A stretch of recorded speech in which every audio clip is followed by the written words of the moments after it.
Pertama yang membedakan memang melon yang biasa sama yang premium lebih ke brix pertama ya. Standar melon premium itu minimal 13 brixnya. Kalau masnya cek ke melon-melon yang biasa yang ada di pasar itu biasa paling maksimal itu di 10. 10 itu manisnya nggak terlalu gitu. Jadi memang perbedaannya lebih ke brix gitu. Jadi bisa dipastikan kalau melon premium kalau nggak manis ya bukan melon premium lah istilahnya.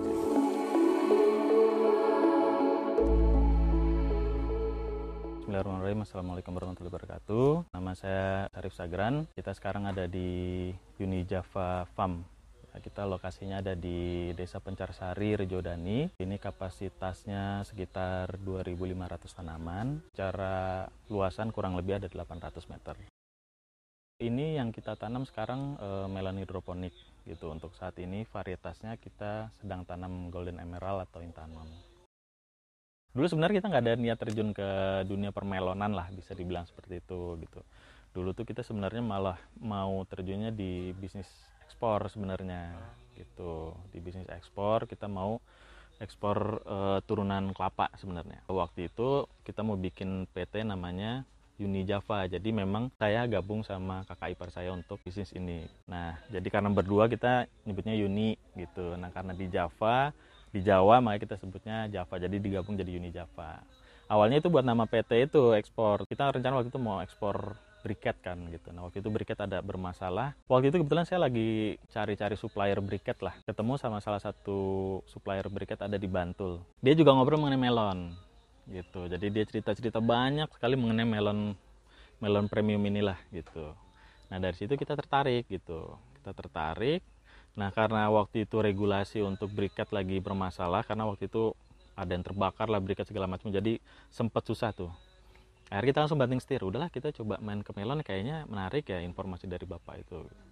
Ya udah akhirnya otodidak aja, belajar terus sempet ikut pelatihan. Habis itu kita mulai jalan. Background bener-bener nggak ada di bidang pertanian. Saya basicnya justru malah perbankan. Jadi saya lulusan UIN, saya perbankan syariah gitu. Tapi memang keluarga saya ada background seneng aja gitu. Jadi seneng sama buah-buahan gitu. Jadi keluarga memang banyak yang seneng nanem kayak gitu. Nah mungkin itu nurun kali ya. Senengnya aja gitu, seneng nanemnya itu kayak gitu. Karena seneng itu hobi, akhirnya ya udah coba turun. Gitu. Ya alhamdulillah sesuatu mungkin yang karena memang udah seneng gitu. Jadi ketika kemarin kita kurang lebih udah 6 kali panen ya. Nah 1-2 kali di awal itu memang banyak masalah gitu kan. Jadi proses belajar. Nah panenan ketiga sampai ke sini alhamdulillah sudah mulai merasakan gitu. Nah saya balik lagi berpikir mungkin karena hobi itu tadi, jadi ya 1-2 kali bermasalah itu ya kita tetap ya udah jalan yuk gitu, tetap jalan gitu karena memang seneng gitu. Nah, alhamdulillah sekarang udah mulai tahu lah dunia permelon seperti apa, profitnya juga sudah dapet gitu. Jadi sudah mulai menekuni di sini. Ya mungkin umum ya, jadi kalau kita memang mau terjun di dunia bisnis, paling nggak kita senang dengan bisnis yang kita mau gitu kan. Itu biasanya lebih langgeng gitu kan. Jadi ya jatuh bangun biasa karena udah senang, yaudah yuk jalan lagi gitu. Nanti ketemu polanya lah, udah ketemu polanya udah aman. Kita kalau mau dibilang dulu awal-awal pertama itu sebenarnya saya ada salah konsep. Jadi ini satu greenhouse ini kan sebenarnya kapasitas 2.500. Waktu itu kita mau bikin, yuk kita bikin dibagi 3. Jadi satu ini panenan umur sekian, satu ini nanti dijeda seminggu atau 2 minggu. Jadi rencananya pengen setiap minggu itu dapat pemasukan. Nah tapi sebenarnya yang terjadi karena masih awam gitu, ilmunya belum banyak. Justru ketika dibikin pola terpisah tersebut, tapi dalam satu greenhouse, itu banyak masalah mas. Dari mulai penyakit gitu, kemudian sinar matahari yang tertutup tanaman satu udah tumbuh, jadi banyak masalah. Nah kemarin itu kita awal-awal itu karena dibagi 3 kan, yang satunya masih aman bisa panen. Nah 2-3-nya ini kita setelah kita hitung-hitung kalkulasi kayaknya nggak masuk, kita babat semua 2-3. Jadi ya cuman apa ya proses belajar udah tuh jadi dibabat semua gitu, karena kita hitung ini kalau dilanjut kan proses nutrisi jalan terus gitu, tenaga kerja jalan terus, jadi nggak masuk nih, malah makin besar pengeluarannya. Jadi ya udah mending di stop aja, kita mulai lagi baru. Sempet drop pasti ya gitu kan, karena lumayan besar modal yang keluar waktu itu kan gitu. Tapi kita mikir kayaknya masih bisa nih gitu, kayaknya ini tuh memang kesalahan kita yang masih awam ilmu gitu. Dan waktu itu memang pas musim hujan, jadi musim hujan itu biasa banyak sekali penyakit dan lain-lain lah gitu. Jadi ya udah drop awal apa nggak panen awal itu kita pikir ya udahlah ini belajar, kita coba lagi. Pertama yang membedakan memang melon yang biasa sama yang premium lebih ke Brix pertama ya gitu. Jadi standar melon premium itu minimal 13 bricknya gitu, minimal 13, ada yang minta 14 bricknya. Nah kalau masnya cek ke melon-melon yang biasa yang ada di pasar itu biasa paling maksimal itu di 10 gitu. Nah itu 10 itu manisnya nggak terlalu gitu, jadi memang perbedaannya lebih ke Brix pertama gitu. Nah nanti setelah Brix ada macam-macam di melon premium gitu, ada varietas-varietas lain, ada yang modelannya dalamnya itu lembut gitu, ada yang modelannya crunchy. Secara apa ya, prestisnya udah mahal kayak melon Jepang yang udah mahal gitu, jadi memang banyak faktor. Tapi memang yang bedakan pertama itu dari Brixnya gitu, jadi bisa dipastikan kalau melon premium kalau nggak manis ya bukan melon premium lah istilahnya kayak gitu.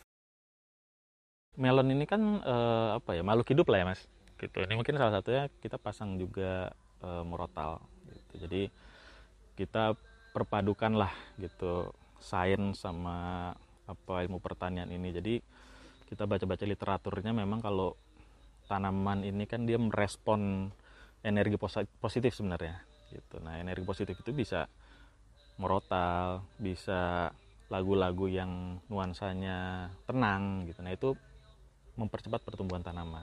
Ya ini balik lagi ya, percaya nggak percaya, maksudnya saya percaya dengan yang sains seperti itu gitu. Teman-teman ini pun bahkan kalau kondisi hatinya lagi nggak enak gitu ya, jangan masuk ke dalam. Bahkan kalau di dalam pun jangan ngumpat istilahnya gitu, jangan ini kerjaan banyak-banyak, jangan gitu. Karena ini merespon gitu, energi negatif yang kita keluar itu ngerespon. Kalau lagi nggak enak hatinya diem aja. Kalau bisa nggak usah masuk dulu deh, di depan dulu. Nanti udah enak masuk baru mulai lagi. Jadi biasa pagi itu anak-anak kebun ini ngecek perairan gitu. Jadi perairan ini memang paling rawan. Jadi kita tekan ke anak-anak setiap pagi, siang sama sore harus selalu dicek gitu. Karena kalau misalkan kita kelewat nggak ngecek, airnya kadang suka nyumbat gitu. Suka nyumbat pasti akan berpengaruh ke tanaman kayak gitu. Nah, jadi pasti proses pagi hari dicek selang-selangnya airnya keluar apa enggak. Setelah udah selesai semua, biasa kita penuhin tandon. Jadi tandon ini setiap pagi harus selalu dipenuhin gitu. Karena kita pakai sistem NFT, jadi penuhnya tandon ini sangat berpengaruh ke pH mas. pH itu ketika airnya surut banget, habis, biasa dia akan swing, dia akan berubah gitu. Karena suhunya juga akan berubah gitu. Jadi kita semaksimal mungkin airnya kita penuhin terus biar suhu dalam tandon itu airnya tetap stabil. Air dalam tandon sudah penuh gitu, kita cek ppm di nutrisi. Jadi kita ada ppm yang memang setiap hari kita kontrol angka ppm-nya gitu. Kalau misalkan nggak sesuai kita tambahin nutrisi. Itu kalau misalkan udah sesuai ya udah, jadi cukup diisi air aja. Gitu. Nah udah selesai proses pengisian tandon, biasanya tergantung dari fase tanamannya gitu. Nah kalau misalkan ini sekarang kita sekitar 30-an AST, ini sekarang udah selesai proses polinasi gitu kan. Jadi ini buah-buah kecilnya baru muncul ya, jadi baru segini-segini, ini baru selesai proses polinasi. Karena buahnya juga udah mulai lumayan besar, kita proses seleksi buah. Beberapa buah yang sudah muncul nanti kita pilihin mas, kita pilih mana buah yang paling bagus secara bentuk sama besarnya. Nah buah yang nggak bagus kita potong semua. Nah selain seleksi buah itu kita juga proses pruning, karena ini ke atas itu harus selalu kita pruning. Jadi yang udah kelihatan kan buahnya yang mau diambil, atasnya itu kita pruning. Jadi model-model cabang yang seperti ini, nah ini kan ada cabang ini kita pruning semua, kita potong. Jadi yang dia muncul di tengah-tengah antara batang utama sama daun utama, nah ini kita potong. Kenapa kita potong? Karena kalau nggak dipotong nanti dia sulurnya semakin panjang mas, gitu. Nah nutrisi yang kita berikan akhirnya bukan ke buah malah ke sini, gitu. Jadi harus kita potong kayak gitu. Nah itu proses kedua. Proses ketiga nanti kita lihat secara pucuk gini ya, misalkan kayak gini. Ini pucuk ini ketika dia sudah masuk masanya ini harus dipotong gitu. Jadi standar kita itu 30 daun dari paling bawah atau 18 daun setelah buah gitu. Misalkan contoh ya mas ya, kita ambil misalkan ini ya, ini sudah ada buah satu ya kan. Nah kita hitung 18 daun ya. Di sini 1, 2, 3, 4, 5, 6, 7, 8, nah, atasnya 9 mungkin nggak kelihatan, 10, 11, 12, 13, 14, 15, 16, 17, 18. Nah, 18 kan di sini. Nah, ini kita potong juga nih di sini. Nah, jadi ini istilahnya kita matikan biar nutrisi yang kita berikan itu nggak masuk ke sini. Jadi dia nggak makin panjang gitu. Jadi berhenti di sini, berhenti di peruningan tadi, dia masuknya ke buah gitu. Nah, ini yang anak-anak kebun semuanya lakukan biasa di pagi hari sampai sore hari. Banyak pola greenhouse. Ada pola yang menutup, jadi atasnya itu model menutup gitu. Ada pola yang atasnya itu dibikin semacam ada apa? Ada sirkulasi udara di atas. Biasanya banyaknya bikinnya yang seperti itu. Jadi antara langsung melengkung sama yang dibikin seperti ini. Pola atasnya itu kalau yang begini biasanya bilang biar ada sirkulasi masuk gitu. Tapi ada juga kalau yang nggak bagus dia bocor. Kayak model begini gitu. Nah, ini saya pakai yang kayak gini gitu. Nah, ini ada kendala bocor. Nah, kalau yang langsung atasnya begini, atas yang melengkung gitu, itu lebih aman, nggak ada, pas hujan nggak bocor. Standarnya harusnya bagusnya paling nggak tingginya sampai 6 meter. Gambarannya ketika kita mau bikin greenhouse itu, idealnya 1 meter itu bisa menghasilkan 3 tanaman. Gitu. Jadi misalkan masnya punya lahan 100 meter, nah 100 meter itu minimal bisa dapat 300 tanaman. Jadi gampangnya gitu.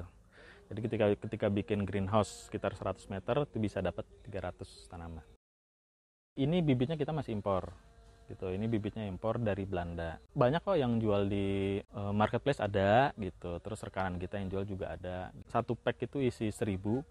Itu kurang lebih harganya variatif ya, antara 2,3 sampai 2,5. Saya juga sebenarnya bukan yang memang dari dunia pertanian seperti yang tadi sudah dijelaskan. Cuman hobi dan mau, udah ada hobinya mau gitu. Jadi kalau teman-teman udah ada hobi dan mau ya terjun aja gitu. Apalagi udah ada hobi, bismillah gitu kan. Karena kalau kita cuman seneng aja tapi nggak jalan, nggak action, ya nggak jalan-jalan gitu. Ini juga kita proses bener-bener yang dari nol banget, kita coba sendiri, terus ya ada jatuh bangun, itu proses yang biasa lah ya, normal gitu. Nah, teman-teman juga kalau yang mau berkutat di dunia melon gitu, terutama mungkin di bidang NFT hidroponik, bisa datang nanti ke tempat kami, boleh ngobrol-ngobrol, monggo datang ke sini, mau WA juga boleh, mau ngobrol-ngobrol terkait pertanian melon boleh, kita sangat terbuka lah. Masih sangat baik lah gitu, untuk dunia bisnis masih sangat baik, masih sangat terbuka dengan lebar gitu. Cepet aja kalau mau masuk ke sini gitu, jangan sampai nanti telat gitu sama yang lain, karena udah terlalu banyak akhirnya kan.